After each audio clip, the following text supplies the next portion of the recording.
തൃശൂരിൽ LDF സ്ഥാനാർത്ഥിയുടെ കുട്ടിക്കലാശത്തിൽ പങ്കെടുത്ത് Cochin Devaswom board president K Raveendran. LDF സ്ഥാനാർത്ഥി ആലങ്കോട് ലീലാകൃഷ്ണനൊപ്പം തുറന്ന വാഹനത്തിൽ നൃത്തച്ചുവടുകളുമായാണ് രവീന്ദ്രൻ എത്തിയത്. സത്യപ്രതിജ്ഞാ ലംഘനം നടത്തിയ ദേവസ്വം ബോർഡ് പ്രസിഡന്റിനെതിരെ തെരഞ്ഞെടുപ്പ് കമ്മീഷന് പരാതി നൽകാൻ ഒരുങ്ങുകയാണ് BJP.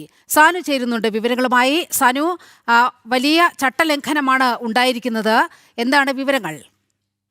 ഇന്ന് നടന്നിട്ടുള്ള കൊട്ടിക്കലാശത്തിലാണ് LDF സ്ഥാനാർത്ഥിയായിട്ടുള്ള തൃശ്ശൂരിലെ LDFന്റെ സ്ഥാനാർത്ഥിയായിട്ടുള്ള ആലങ്കോട് ലീലാകൃഷ്ണന്റെ തുറന്ന വാഹനത്തിലെ Cochin Devaswom board president K Raveendran കയറി നൃത്തച്ചുവടുകളുമായി എത്തിയത്. അത് ഒരു ദേവസ്വം ബോർഡിന്റെ പൂർണ്ണ ചുമതല വഹിക്കുന്ന ആളാണ്.